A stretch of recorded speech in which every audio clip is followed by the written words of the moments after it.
जय हिंद विद्यार्थी, आप सब कैसे हैं। उम्मीद करते आप स्वस्थ होंगे और अपने जीवन में मस्त होंगे। आज हम लोग ऑब्जेक्टिव का फिर से एक नए वीडियो में हाजिर हैं, तो देर किस बात की, जल्दी से जल्दी अपने दोस्तों के साथ शेयर करें ताकि उनको भी पता चल पाए कि सिलेबस पढ़ने से आपका ऑब्जेक्टिव सॉल्यूशन नहीं हो पाएगा केमिस्ट्री में। इसीलिए उनको भी बताएं कि आप इस चैनल से जुड़िए और यहाँ पे प्रत्येक दिन ऑब्जेक्टिव का वीडियो पाइए, क्वेश्चन आंसर का वीडियो पाइए, चाहे कोई भी चैप्टर का हो, केमिस्ट्री में कोई भी चैप्टर का हो, प्रत्येक चैप्टर का वीडियो हम लोग लाने वाले हैं ताकि 2025 में हम लोग का टारगेट मात्र और मात्र एक ही है। क्या टारगेट है आप लोग बताइए कमेंट में बताइए सभी लोग, क्या टारगेट है। 70 में 70 लेके आना है, चाहे किसी भी हालत में 70 में 70 लाना है। क्वेश्चन कहीं से भी पूछा जाए हमको आंसर देना है, तो आप हमारे साथ जुड़े रहिए। आप 70 में 70 जरूर लेके आएंगे। यही सभी का जिद होना चाहिए, यही सभी का एम होना चाहिए, यही सभी का लक्ष्य होना चाहिए कि हम लोग बिहार बोर्ड 2025 के आने वाले एग्जाम में 70 में 70 लाएंगे तो लाएंगे, चाहे इसके लिए हमें जितना भी प्रयास करना पड़े, क्योंकि ये समय दोबारा नहीं आएगा। अगर आप इंटर एक बार पढ़ लेते हैं फिर आपको इंटर दोबारा नहीं पढ़ना है। इसलिए समय का सदुपयोग करें, समय का दुरुपयोग ना करें फेसबुक चलाने में, इंस्टाग्राम चलाने में, दोस्तों के साथ बतियाने में, क्योंकि ये समय बार बार नहीं आएगा। तो हम आपको सचेत करना चाहते हैं कि जल्द से जल्द अपने दोस्तों को भी बताएं कि वो फेसबुक, इंस्टाग्राम, व्हाट्सएप पे समय की बर्बादी ना करें, इस चैनल के साथ जुड़ें। और आने वाले मेरा बर्थडे याद रखिएगा, 2 अप्रैल को होता है मेरा बर्थडे, और उस दिन से हम यूट्यूब पे फ्री ऑफ कॉस्ट फिजिक्स पढ़ाने वाले हैं और इतना शानदार, इतना जानदार तरीके से पढ़ाएंगे कि आप सोचे भी नहीं होंगे कि फिजिक्स इतना हल्का होता है। तो 2 अप्रैल आने में बस कुछ ही समय है, इसलिए आप लोग इस चैनल को ढेर सारा प्यार दें ताकि हमें भी एनर्जी मिले वीडियो बनाने का। तो आइए हम लोग स्टार्ट करते हैं, क्वेश्चन की ओर बढ़ते हैं और देखते हैं क्वेश्चन में क्या क्या पूछा गया है।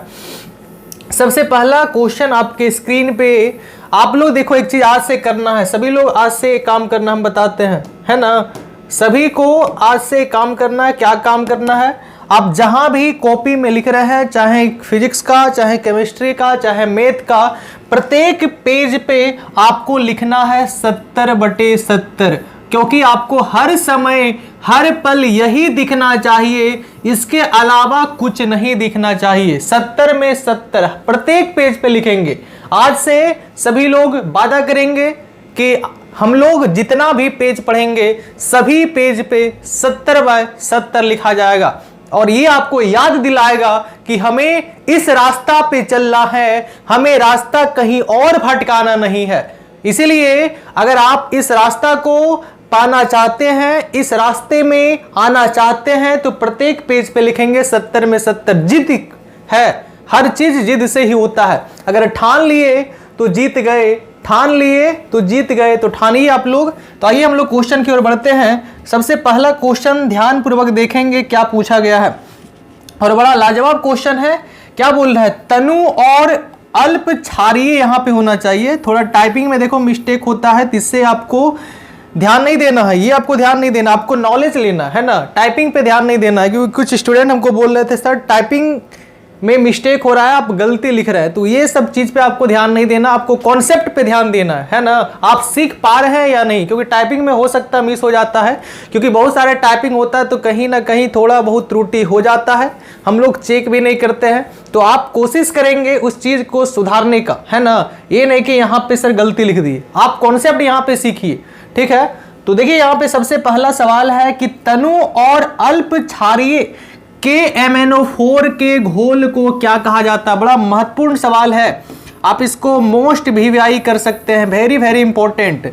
क्या बोल रहा है, पोटेशियम परमैंगनेट, KMnO4 को क्या बोलते हैं, पोटेशियम परमैंगनेट। देखिए पोटेशियम परमैंगनेट के घोल को क्या कहते हैं, देखिए यहाँ पे लिखा हुआ है, पोटेशियम परमैंगनेट के जलीय घोल को बेयर अभिकर्मक के नाम से जाना जाता है। लिखेंगे कॉपी में सभी लोग, और इसका आंसर देने का प्रयास करेंगे। बताइए, तनु और अल्प क्षारीय केमेनोफोर के घोल को क्या कहा जाता है?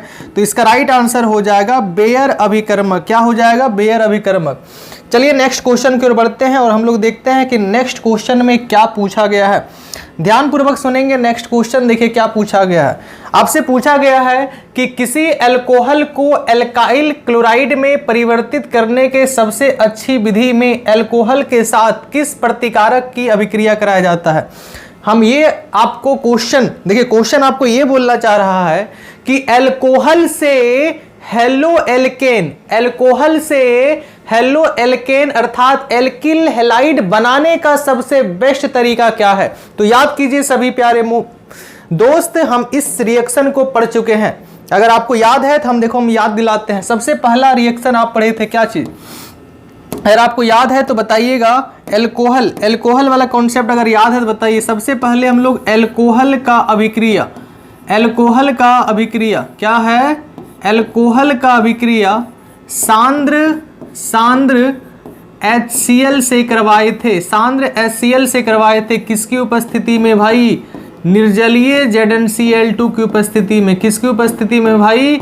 निर्जलीय ZnCl2 की उपस्थिति में। और हमारा बना था क्या? Halo alkane. याद कीजिए सभी लोग, हम केवल आपको याद दिला रहे हैं। दूसरा हम लोग रिएक्शन हम लोग पढ़े थे कि यदि अल्कोहल का अभिक्रिया PCl3 के साथ किया जाता है, किसके साथ किया जाता है? PCl3 के साथ, तब भी हमारा बनता है हेलो एल्केन। तीसरा रिएक्शन पढ़े थे हम लोग, यदि अल्कोहल की अभिक्रिया किससे किया जाता है? PCl5 के साथ, तब भी क्या बनता है भाई? हेलो एल्केन ही बनता है। चौथा रिएक्शन आप लोग पढ़े थे, यदि अल्कोहल की अभिक्रिया थायोनिल क्लोराइड के साथ किया जाता है, किसकी उपस्थिति में भाई? पिरिडीन की उपस्थिति में। किसकी उपस्थिति में भाई? पिरिडीन की उपस्थिति में, तब भी हमारा बनता है हेलो एल्केन। और याद रखिएगा इसी रिएक्शन का नाम हम लोग दिए थे डार्जन अभिक्रिया। कौन सा अभिक्रिया भाई? इस रिएक्शन का नाम क्या था? डार्जन अभिक्रिया। और डार्जन अभिक्रिया से हेलो एल्केन बनाने का सबसे बेस्ट तरीका होता है, यही सबसे बेस्ट तरीका माना जाता है। किसको भाई? डार्जन अभिक्रिया को। और क्यों? आपको पता होना चाहिए, क्योंकि यहाँ पे देखो हेलो एल्केन के साथ हमारा SO2 गैस बनता है और साथ में HCl गैस बनता है। दोनों क्या होता है? गैस बनकर उड़ जाता है और परखनली में केवल और केवल बताइए बचता क्या है? Halo alkane. तो अल्कोहल से हेलो एल्केन बनाने का सबसे बेस्ट रिएक्शन इसी को माना जाता है डार्जन अभिक्रिया। और डार्जन अभिक्रिया का परिभाषा कहता है कि जब अल्कोहल की अभिक्रिया थायोनिल क्लोराइड के साथ पिरिडीन की उपस्थिति में करवाते हैं, तो बताइए भाई साहब क्या बनता है? क्या बनता है? Halo alkane. तो अब इसका ऑप्शन आप आराम से मार सकते हैं। बताइए थायोनिल क्लोराइड, देखो ये तो सही नहीं होगा क्योंकि ये बेस्ट रिएक्शन नहीं है, ये भी बेस्ट रिएक्शन नहीं है, ये भी बेस्ट रिएक्शन नहीं है। आपका राइट आंसर क्या होगा? थायोनिल क्लोराइड के साथ उपस्थित में क्या होना चाहिए? पिरिडीन। तो इसका राइट आंसर हो जाएगा ऑप्शन नंबर बी। कैसा लग रहा है? बड़ा मस्त सवाल है। चलिए अगले क्वेश्चन की ओर हम लोग बढ़ते हैं और देखते हैं अगले क्वेश्चन क्या पूछा गया। अगले क्वेश्चन पढ़िए ध्यान से। क्या बोल रहा है कि शुष्क ईथर में किस यौगिक के साथ मैग्नीशियम की अभिक्रिया से ग्रिग्नार्ड अभिकर्मक बनता है, अर्थात ग्रिग्नार्ड अभिकारक बनता है। बताइए सभी लोग, ग्रिग्नार्ड अभिकर्मक बनाने का आपको पता होना चाहिए तरीका क्या है। ग्रिग्नार्ड अभिकर्मक बनाने का तरीका क्या होता है? Alkyl halide. एल्किल हैलाइड क्या है भाई? Alkyl halide. आप याद कीजिए पीछे वाला कहानी, सिलेबस पढ़े होंगे ना। एल्किल हैलाइड की अभिक्रिया बताइए किसके साथ करवाते हैं? मैग्नीशियम के साथ करवाते हैं भाई। किसकी उपस्थिति में? ड्राई ईथर की उपस्थिति में। तो आपको पता होना चाहिए कि हमारा जो प्रोडक्ट बनेगा उस प्रोडक्ट का नाम होता है ग्रिग्नार्ड अभिकर्मक। और क्या नाम होता है भाई? ग्रिग्नार्ड अभिकर्मक। क्या नाम होता है? ग्रिग्नार्ड अभिकर्मक। इसी को हम लोग बोलते हैं भाई ग्रिग्नार्ड अभिकर्मक। और ग्रिग्नार्ड अभिकर्मक का अगर आप पढ़ना चाहिए, इसको क्या पढ़िएगा, एल्किल मैग्नीशियम हैलाइड। तो याद रखेंगे ग्रिग्नार्ड अभिकर्मक किससे बनता है, हेलो एल्केन से। हेलो एल्केन से, हेलो एल्केन की अभिक्रिया किससे करवाते हैं, मैग्नीशियम से। किसकी उपस्थिति में, शुष्क ईथर की उपस्थिति में क्या बनता है, एल्किल मैग्नीशियम हैलाइड। क्या बनता है, एल्किल मैग्नीशियम हैलाइड। क्या बनता है, एल्किल मैग्नीशियम हैलाइड। कितना मस्त रिएक्शन है, देखिए तो आप। तो आइए बताइए इसका राइट आंसर क्या होगा। ये तो हो ही नहीं सकता क्योंकि ये हेलो एल्केन है ही नहीं, ये भी हमारा हेलो एल्केन है ही नहीं, ये भी हमारा हेलो एल्केन है ही नहीं, ये भी नहीं होगा। तो बताओ इसका राइट आंसर क्या हो जाएगा, ये हो जाएगा ऑप्शन नंबर सी। क्या हो जाएगा भाई, ऑप्शन नंबर ए। भाई चल क्यों नहीं रहा है, ऑप्शन नंबर सी आपका राइट आंसर हो जाएगा, ऑप्शन नंबर सी आपका राइट आंसर हो जाएगा, ऑप्शन नंबर सी आपका राइट आंसर हो जाएगा, ऑप्शन नंबर सी। ये आपका राइट आंसर होगा। कौन सा राइट आंसर होगा भाई, आपका राइट आंसर हो जाएगा ये आपका एथिल क्लोराइड। क्या हो जाएगा आपका राइट आंसर, एथिल क्लोराइड। क्या हो जाएगा राइट आंसर, एथिल क्लोराइड। इसका राइट आंसर हो जाएगा आपका C2H5HCl। कितना मस्त सवाल है। चलिए नेक्स्ट क्वेश्चन की ओर बढ़ते हैं और देखते हैं नेक्स्ट क्वेश्चन क्या पूछा गया है। देखिए क्या बोल रहा है, CHI3 को क्या पढ़ते हैं, CHI3 को हम लोग आइडोफॉर्म पढ़ते हैं। आइडोफॉर्म में एंटीसेप्टिक क्रिया का कारण क्या है, एंटीसेप्टिक क्रिया का कारण है। बहुत ही अच्छा सवाल है। सबसे पहले आपके मन में सवाल उठ रहा होगा कि एंटीसेप्टिक होता क्या है। देखिए आपके स्क्रीन पे दिखाई दे रहा है, एंटीसेप्टिक एक रासायनिक एजेंट है। क्या है भाई, एक रासायनिक एजेंट है, एक रासायनिक पदार्थ है जो शरीर के बाहरी सतहों पर सूक्ष्म जीवों को विकास को धीमा से रोकता है। क्या कहलाता है, एंटीसेप्टिक। जैसे अगर आपको चोट लगता है तो आप वहां पे क्या लगाते हैं, डिटॉल लगा देते हैं ना। क्यों डिटॉल इसलिए लगा देते हैं क्योंकि उसका जो पानी होता है वो इधर उधर नहीं जाए। अगर इधर उधर चले जाएगा तो वहां भी संक्रमण होने का डर रहता है। तो इसी को हम लोग बोलते हैं एंटीसेप्टिक, अर्थात जीवाणु का रोकने का जो तरीका होता है, जीवाणु को रोकने का तरीका ही क्या कहलाता है भाई, एंटीसेप्टिक। तो एंटीसेप्टिक गुण आइडोफॉर्म देता है। कब देता है, जब आइडोफॉर्म सरलता से आयोडीन में टूट जाता है। जब आइडोफॉर्म सरलता से आयोडीन में टूट जाता है तो वो आयोडीन एंटीसेप्टिक का गुण रखता है। आयोडीन किसका गुण रखता है भाई, एंटीसेप्टिक का गुण रखता है। तो बताइए इसका राइट आंसर क्या हो जाएगा, इसका राइट आंसर सभी लोग बताइए, इसका राइट आंसर क्या हो जाएगा। आइडोफॉर्म एंटीसेप्टिक क्रिया का कारण है क्या, आयोडीन मुक्त होकर निकलना, आयोडीन मुक्त होकर निकलना। और जैसे ही आयोडीन मुक्त होकर निकलेगी तो इसमें बताइए किसका गुण छिपा होता है, एंटीसेप्टिक का। किसका गुण छिपा होता है, एंटीसेप्टिक का। तो चलिए अगले क्वेश्चन की ओर बढ़ते हैं और देखते हैं कि अगले क्वेश्चन क्या पूछा गया है। अगले क्वेश्चन बहुत ही आसान क्वेश्चन है कि क्लोरोबेंजीन के साथ शुष्क ईथर की उपस्थिति, क्लोरोबेंजीन के साथ शुष्क ईथर में सोडियम धातु की अभिक्रिया से डाइफेनिल बनता है। इस अभिक्रिया को क्या कहते हैं। सबसे पहला ऑप्शन है बुर्ज अभिक्रिया, बुर्ज फिटिंग अभिक्रिया, फिटिंग अभिक्रिया और सेंड मेयर अभिक्रिया या फिर सेंड मायर अभिक्रिया। तो आप लोग बताइए, आप लोग ये सारा रिएक्शन पढ़ चुके हैं, बताइए डाइफेनिल किस अभिक्रिया से बनता है। आपको पता होना चाहिए फिटिंग अभिक्रिया। फिटिंग अभिक्रिया अगर पढ़े होंगे तो पता होना चाहिए कि हमारा जो है हेलो एरीन, अर्थात हेलो एरीन बोले तो क्या, हेलो एरीन बोले तो क्या, ये हमारा हेलो एरीन है। अरे भाई क्या हो रहा है, ये हमारा क्या है, हेलो एरीन। ये हमारा क्या है, हेलो एरीन। इसकी अभिक्रिया आप किससे करवाएंगे, सोडियम से। किससे करवाएंगे भाई, सोडियम से। किसकी उपस्थिति में भैया, ड्राई ईथर की उपस्थिति में। क्या हो रहा है भाई, कहाँ टच हो रहा है, क्या माछी, सब माछी गड़बड़ा देता है भाई। कोई बात नहीं, देखिए ये हमारा क्या है, हेलो एल्केन। ये हमारा क्या है, हेलो एल्केन, हेलो एरीन। इसका अभिक्रिया बताइए किससे करवा रहे हैं, सोडियम से। इसका अभिक्रिया बताइए किससे करवा रहे हैं, सोडियम से। तो आपको पता होना चाहिए इसकी संख्या हम लोग 2 लेते हैं और इसकी संख्या भी कितना लेते हैं, 2। तो बताइए सोडियम के ऊपर कौन सा चार्ज, प्लस चार्ज, और क्लोरीन के ऊपर कौन सा चार्ज होता है, माइनस चार्ज। तो बताओ ये प्लस किसको लेके भागता है, ये प्लस माइनस को लेके भागता है। तो बताइए क्या बनता है, ये हमारा बनता है NaCl। क्या बनता है भाई, NaCl।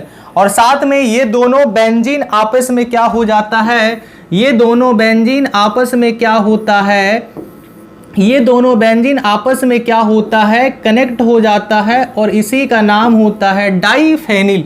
इसी को हम लोग क्या पढ़ते हैं, डाइफेनिल। इसी को हम लोग क्या पढ़ते हैं, डाइफेनिल। तो बताइए फिटिंग अभिक्रिया से क्या बनता है भाई, डाइफेनिल। तो इसका राइट आंसर क्या हो जाएगा, ऑप्शन नंबर सी। कैसा लगा? आप लोग सभी प्रश्न को अच्छे तरीका से जानते होंगे। आप तभी जानेंगे जब आप सिलेबस यहां पे पढ़ के आएंगे। अगर सिलेबस नहीं पढ़ के आते हैं तो आपको कुछ भी नहीं समझ में आने वाला है। तो सबसे पहले आपका एक काम है कि जब भी इस वीडियो को आप देखना चाहते हैं या फिर देखने आते हैं तो एक बार आप नोट्स को जरूर रिवाइज कर ले, क्योंकि अगर आप नोट्स को रिवाइज करके आते हैं तो आपका दिमाग में एक बार में 100% घुस जाएगा, क्योंकि आप उस चीज को जानते होंगे और वही रिसाइकल होते रहेगा। तो चलिए हम लोग नेक्स्ट क्वेश्चन की ओर बढ़ते हैं और नेक्स्ट क्वेश्चन में देखते हैं क्या पूछा गया है। देखिए विरंजक चूर्ण का रासायनिक सूत्र है ये भाई, तो 10वां का सवाल कर दिया है। विरंजक चूर्ण का बताओ रासायनिक सूत्र क्या होता है। देखो हम आपके स्क्रीन पे लिख दिए हैं, क्या होता है भाई, CaOCl इंटू Cl, या फिर इसको आप ऐसे भी लिख सकते हैं Ca का संख्या 1, O का संख्या 1, Cl का संख्या कितना होता है भाई 2। तो इसका रासायनिक सूत्र क्या हो जाएगा, CaOCl2। यदि इस फॉर्म में नहीं दिया रहेगा तो इस फॉर्म में दिया रहेगा CaOCl इंटू Cl। तो बताओ कहां पे दिख रहा है, ऑप्शन नंबर दिख रहा ए में। तो इसका राइट आंसर हो जाएगा ऑप्शन नंबर ए। चलिए अगले प्रश्न की ओर बढ़ते हैं और देखते हैं अगले प्रश्न में क्या पूछा गया है। अगले प्रश्न में पूछा गया है कि आइडोफॉर्म, ये अच्छे सवाल है भाई, इसको नोट कर लेंगे सभी लोग, ऐसे सारा नोट कीजिए सभी लोग। आइडोफॉर्म को सिल्वर पाउडर के साथ गर्म करते हैं तो क्या बनता है। क्या पूछा जा रहा है कि आइडोफॉर्म को सिल्वर पाउडर के साथ गर्म करते हैं तो क्या बनता है। बहुत ही अच्छा सवाल है। आइडोफॉर्म को सिल्वर पाउडर के साथ गर्म करते हैं क्या बनता है। देखिए हम आपके स्क्रीन पे लिख दिए हैं कि जब आप आइडोफॉर्म को सिल्वर के साथ अभिक्रिया करवाते हैं तो बनता है एसिटिलीन। भाई माछी तुम काहे परेशान कर रहा है, क्या बनता है, एसिटिलीन, और इसी का दूसरा नाम होता है एथाइन, और साथ में बनता है सिल्वर आयोडाइड। देखिए सिल्वर आयोडीन को लेके भागेगा तो हो जाएगा सिल्वर आयोडाइड और साथ में हमारा बनता है एसिटिलीन। इस चीज को याद रखिएगा। बताओ इसका राइट आंसर क्या हो जाएगा, एसिटिलीन। क्या हो जाएगा, एसिटिलीन। चलिए अगले प्रश्न की ओर बढ़ते हैं और देखते हैं कि अगले प्रश्न में क्या पूछा गया। हाँ, अग्निशामक में उपयोग लाए जाने वाला हेलोजन यौगिक क्या है। ये भी क्वेश्चन वेरी वेरी इंपॉर्टेंट है। देखिए विद्यार्थी क्या करता है, यहां बहुत ज्यादा मिस्टेक करता है कि अग्निशामक में दो पदार्थ का उपयोग करते हैं, एक हमारा कार्बन डाइऑक्साइड और एक हमारा है कार्बन टेट्राक्लोराइड, जिसको आप बोलते हैं CCl4। यहां पे देखो हेलोजन यौगिक के बारे में पूछा जा रहा है, तो आपको CO2 कभी गलती से मारना ही नहीं है। अगर ऑप्शन में CO2 दे देगा भूल से भी नहीं मारिएगा CO2, क्योंकि यहां पे देखो क्या लगा दिया है, हेलोजन। क्या लगा दिया, हेलोजन। तो याद रखिएगा, यहां पे देखो आपके स्क्रीन पे बढ़िया से हम लिख दिए हैं कि अग्निशामक में उपयोग होने वाला हेलोजन यौगिक जो है वो क्या है, कार्बन टेट्राक्लोराइड। और कार्बन टेट्राक्लोराइड बनता कैसा है, जब मीथेन की अभिक्रिया क्लोरीन गैस के साथ करवाते हैं तो कार्बन टेट्राक्लोराइड और साथ में HCl बनता है। दूसरा पॉइंट आप याद रखेंगे कि अग्निशामक में उपयोग होने वाला गैस जो है वो क्या होता है, CO2। तो आप ये बताइए, आपको हेलोजन यौगिक पूछा है तो इसका राइट आंसर क्या हो जाएगा, CCl4। चलिए अगले प्रश्न की ओर बढ़ते हैं और देखते हैं अगले प्रश्न में क्या पूछा गया है। अगले प्रश्न में पूछा गया है, देखिए बहुत ही अच्छा सवाल है, मेथिल ब्रोमाइड के साथ सिल्वर फ्लोराइड की अभिक्रिया से मेथिल फ्लोराइड बनता है। मेथिल फ्लोराइड और AgBr बनता है।